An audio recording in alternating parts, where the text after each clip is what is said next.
Hello, I'm Delusion Dispeller. I'm back with part 2 of some of the traits of borderline personality disorder and how they affect those that try to love them. Okay. Dissociation. Probably one of the most annoying traits of borderline personality disorder. My ex-husband dissociates. What it feels like to the non-dissociator is being ignored. Absolutely, utterly ignored. Like, as in, they don't answer you at all. They are in another zone, another planet, somewhere else, but not with you. There's a lack of connection. It's an extremely lonely experience for a non-borderline and non-dissociator, and it's a very unfair thing to have to put up with if you are not borderline. So, if your loved one does this, I suggest you get some help, because eventually it will get to you if it doesn't already. Being ignored is not an enjoyable thing for anybody. Okay, and on the other hand, if you have a borderline loved one, ignoring them isn't a way to combat them ignoring you, because they will take it as an intimate, personal attack on their, being, because they take a lot of things as an attack. Okay, dividing and conquering is another form of another trait of borderline personality disorder. In groups, a lot of times a borderline will try to go behind the scenes and turn one person against the other. They'll manipulate the other people into getting into fights. And I know this for a fact because a lady that was borderline was in a group that I was in. And we'd all get along fine when she was sick and not in the room. As soon as she'd come back in the room, all of a sudden everybody hated each other. And I couldn't understand it. Well, after I studied borderline personality disorder, I realized all the while she had been going behind people's backs and turning one against the other, because that's what they do. Many of them. Okay. Emotional blackmail. Yeah, they're good at this one. They use threats and punishments of the person close to them in order to control the person. If you don't do this, I'm going to tell so-and-so that you said whatever. I've experienced that. That is not fun at all. Emotional blackmail. Engulfment. Okay, when you are engulfed in somebody, that means that you want to be everything to them, and they have to be at your every beck and call. With a borderline person, they tend to cling like leeches, like I said in the first video. I'm talking extreme borderlines here. Those that really should be medicated, or need to be in an inpatient treatment facility. Extreme borderlines, okay? You may have some traits of it. Actually, I have some traits of borderline personality, especially the object constancy issues. Although they're a lot better than they ever were, occasionally they'll creep back. But if you are a true, full-fledged borderline extreme person, you will engulf with other people. You will want to be at all their family gatherings. You will want to know everything they're doing at all times of the day. And if they say goodbye to you, even to sign off on a computer, you will freak out like you're never going to see them again. And you will panic until the next time you do. And then when you do see them again or chat with them again, it's like this great weight lifts off your shoulders and rolls off your back. It's really an insane way to live life. Trust me, I did it. And it was very, very painful. It was very frightening and very upsetting. So it's not worth it. If you do that, get some help for it, because it's not healthy. A borderline imagines that their loved one only exists within the context of her relationship. So if that person says they talk to another friend, that borderline person might be very, very upset, because they don't like that friend. How can you talk to her? Oh, you two are probably talking against me. They automatically assume that you're backstabbing them to this person because they don't like the person, and therefore you shouldn't like them.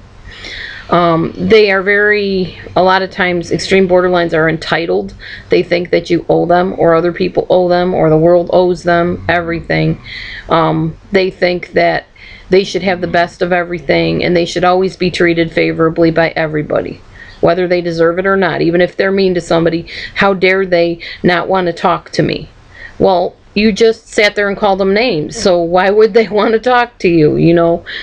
They're not very logical thinkers, unfortunately. They think kind of a fantastical way, that they can do anything they want and there's no accountability and no responsibility or results or consequences for it, and that's not realistic, but that is borderline. They will falsely accuse people. They will use smear campaigns similar to the narcissist, telling everybody that you are this terrible person and that you made all these promises you didn't keep. They'll criticize you. And they do all this so that they can pull you down to feel better about themselves. That's what it's all about. They definitely show a sign of favoritism. They have a favorite child or a favorite friend or somebody, and they usually will say something like, I don't know what I would do without you. I can't live without you. If you hadn't come along, I don't know where I'd be. You know, you're my all in all. You're my be all and end all of the world. You're my favorite friend, and I'll never trust anybody the way I trust you. If you ever hear anybody say that, you know, I trust you 100% with everything. I trust my firstborn with you. I mean, if somebody is real dramatic like that and they're saying they trust you that much, red flags, big time red flags. The only one you should trust that much is God. Seriously. There is no human being on this earth that is not going to fail you at least once or twice in their lifetime. You should not put that much trust in any one person, because that person can get sick and have to be laid up and not be able to talk to you on the phone. What if they lose their voice? Then if you're borderline, that will freak you out, because you can't talk to this person and you will freak out, trust me. They might find a new friend. Oh, that would crush you, because they're only supposed to be your friend. They might die. And borderlines don't handle death very well, because then they have to really deal with their own issues on their own, and they probably will find a new person to attach to, similar to the narcissist. They always have to have that, at least one person that they can, you know, be totally dependent on and clingy to. They have a deep fear of abandonment, so that touches on what I just said. Death, obviously, is an abandonment to them. It's an irrational thought, because they're not always being abandoned. Like, if you have to say, okay, hang on a minute, I'll be right back to the phone, the baby fell. A borderline that's extremely borderline, they will think that they're in danger of being rejected. Their mind will automatically think, oh, her baby didn't fall. I think that was just the cat. She must have stepped on the cat's tail. She's just trying to ignore me. She doesn't really want to talk to me anyways. I don't know why she called me. I don't know why I call her. Why do I even have this friendship with her? She's always having to put me on hold. She doesn't really want to talk to me. She's just being polite. You know, they'll say stupid stuff like that to themselves. Their brains will tell them that. And that's not healthy. Again, none of this is healthy. They'll automatically think that, oh, she just put me on hold because she's got another phone call on her cell phone, and it's probably somebody else that's better than I am, and she just wants to talk to them instead of me. Believe me, I'm not making this up. I had a borderline friend in the past that did this kind of stuff, so this is not off the wall at all. This is really how extreme borderlines behave, or misbehave, as the case may be. Let's see. They do gaslight sometimes. They will systematically convince a person that what they perceived or experienced was not true, or was distorted in some way. Like, if you saw them, a lot of times they'll steal. You see them take a piece of candy out of the candy, not a jar, but, you know, in a store, a candy aisle, and you say, I saw you take the candy bar. What are you doing? I did not. I was just fixing the wrapper on it because somebody put it back crooked or something. They'll make up anything to get out of a lie. They will justify lies like crazy. And they'll tell you that you didn't see what you think you saw. You just made it up. You're against them. You just want to get them in trouble. You're not really their friend. I mean, because a borderline will turn from friend to enemy just like that in a heartbeat, and they think that you do the same thing. They do project sometimes. They'll accuse you of the very thing that they are guilty of, because they can't stand feeling guilty about anything. So they'll make up stuff just to make you feel bad when it's really them that feels bad. Let's see. I'm reading some of this to kind of give you an idea.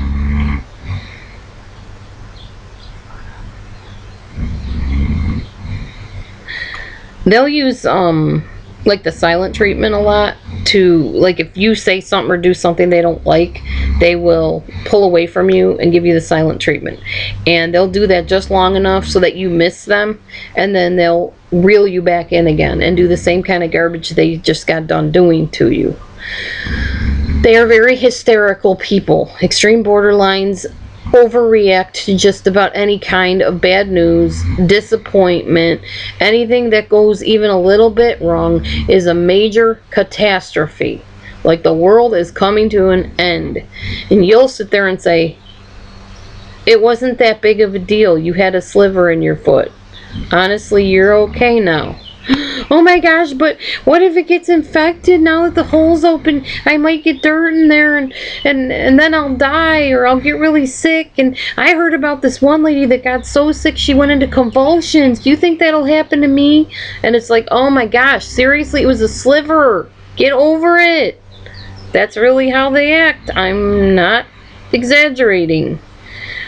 They have very disturbed senses of identity. They're very impulsive. They tend to speak on their current feelings, and they do not use logic. They will just talk about what's happening to them and how they feel now, or what happened in the past. They a lot of times will ruminate on the past, but they don't see hope for their future. Very rarely. They just think they are a mess and that there is no hope for them. Let's see. They tend to invalidate people, not feeling that their feelings are as important as the narcissist, but the borderline and the narcissist. They don't feel that your feelings really matter as much as theirs do. And how dare you think that you're going through a worse time than they are? Because after all, you know, the world is just a terrible place for them, and you can handle your issues. You're not as bad off as they are. They like to play the martyr, I think. Or maybe they don't like to, but they do play the martyr. We'll put it that way. Object constancy issues. They fail to realize that if somebody goes out of the room, when they come back in, they're going to still be the same person that left. Just because they went out of their field of vision, that person did not change. And they did not abandon them forever because they had to go for the day. It's just, that's something that I dealt with a lot, where people couldn't even say goodbye to me. Goodbye meant goodbye forever to me. I had a slight borderline problem. I still once in a while do. I have to tell myself, okay, you'll be all right. That person will be back. They always come back, Laura. You know, they're not gone forever. Out of sight does not mean they're never returning. I ended up with that because of a dad that abandoned me at an early age, and it really damaged my psyche, you might say. So they have a lack of object constancy, of feeling that somebody will remain the same way, or that somebody is coming back. Stay tuned for my next video. I will talk a little bit more about the traits of borderline personality disorder. Thanks for watching. Write me at delusiondispeller@gmail.com or futurehopevm@gmail.com. Thanks for watching.